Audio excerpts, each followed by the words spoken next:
Mimi nimerudi nyumbani kwa ajili ya kuja kutumia haki yangu ya kikatiba ya kupiga kura. Lakini pia mimi kama kada mkongwe wa Chama cha Mapinduzi nina wajibu wa kuja kuhamasisha na kuamsha wenzangu kesho, siku ya kwenda kupiga kura, twende tukampigie rais wa CCM, mgombea wetu Mama Samia Suluhu Hassan, lakini pia wagombea wetu wa ubunge na wagombea wetu wa udiwani, tuweze kupata ushindi wa kishindo kwenye uchaguzi ambao umepangwa kufanyika hapo kesho. Kwanza hakuna wa kutoka hapa. Kesho sisi tunatiki, na kwa sababu unajua nchi inaongozwa na katiba, na kama wewe ni Mtanzania mzalendo ambao unaipenda nchi yako, lazima upigane kabisa kuhakikisha unailinda haki ya kidemokrasia. Sasa katika haki za muhimu na za msingi sana za kidemokrasia, kubwa kuliko zote ni uchaguzi. Haki ya kuchagua na kuchaguliwa.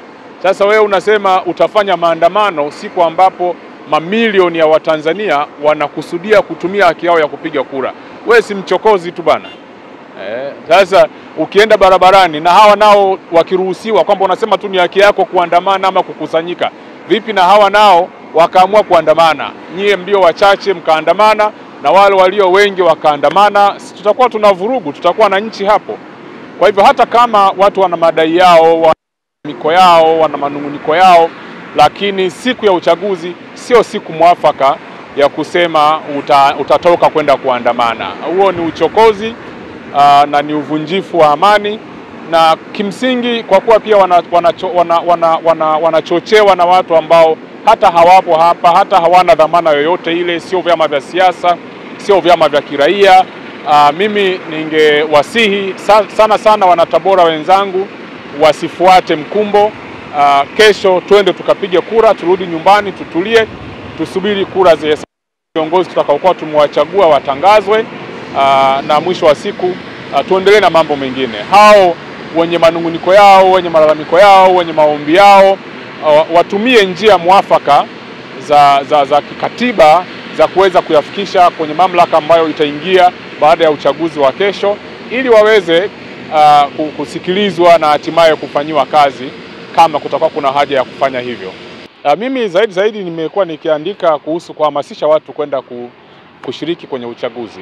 Kwa hivyo bado niko pale tu. Sasa sisi kwenye chama chetu, Chama cha Mapinduzi, slogan yetu kwa kweli ni Oktoba tunatiki, na Oktoba ndio hii, na siku iliyokuwa inasubiriwa ni kesho, na ndio maana mimi nimerudi nyumbani kwa ajili ya kuja kushiriki kwenye uchaguzi. Nimekuja kutiki.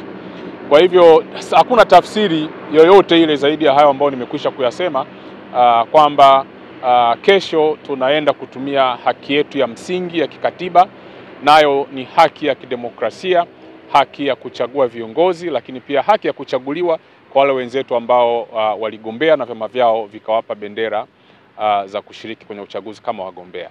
Kwa hivyo hakuna tafsiri zaidi ya hiyo. Tafsiri nyingine, labda mambo ambayo nimekuwa nikipost, labda naweza nikasema pengine andiko langu la mwanzo nilizungumzia kwamba wenye kudai mabadiliko ya katiba mpya wasipuuzwe, wasikilizwe. Nafikiri niliwahi kusema hivyo, na bado nina msimamo huo, nina mtazamo huo kwamba mwisho wa siku sisi sote ni Watanzania. Kama kuna mtu anahisi ana jambo anakusudia kulisema, angependa lifanyike, afuate taratibu, asikilizwe na hatua zichukuliwe kama ataweza kujenga hoja na kushawishi wenye mamlaka. Basi ndio maombi yangu. Lakini kusema utaandamana kwa kweli siku ya uchaguzi, nadhani ni uamuzi wa kipuuzi.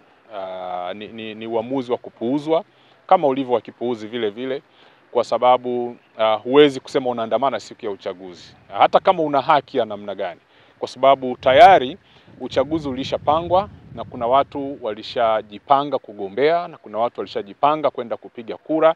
Wote hawa wana haki za msingi za kikatiba za kwenda kushiriki kwenye zoezi ambalo lilishapangwa. Sasa wewe huwezi kupanga na wewe jambo lako siku ambapo kuna jambo kubwa la kikatiba na la kitaifa limeisha pangwa. Wewe utakuwa unachokoza tu. Kwa hivyo ndio maana nikasema hata kama wanahitaji mabadiliko kwenye katiba yetu, wafuate channels sahihi, waweze kufikisha maombi yao, na mwisho wa siku wanaweza kupewa fursa ya kushiriki kwenye mchakato wa kuandika katiba mpya ama kufanya marekebisho kwenye katiba iliyopo, lakini sio kesho. Yani kesho sio siku mwafaka ya kupaza sauti zako kwamba unataka katiba, ukaenda barabarani ukafanya mikutano ya hadhara. Kesho sio siku ya mikutano. Kesho ni siku ya watu kuamka mapema, kwenda kupiga kura zao, kuchagua viongozi wanaowataka. Wewe kama hukushiriki kwenye uchaguzi, tulia, kwa sababu hukutaka mwenyewe kushiriki, kwa sababu fursa ilikuwa wazi kwa kila mtu kushiriki kwenye uchaguzi. Unajua, ndio maana sisi wengine huwa tunagombea nafasi za uongozi, kwa sababu hatutaki kuja kulaumu mtu kwamba hatupati haki ya kugombea, hatupati haki ya kusema. Si ugombee, ukibahatika ukashinda utaenda kusema bungeni.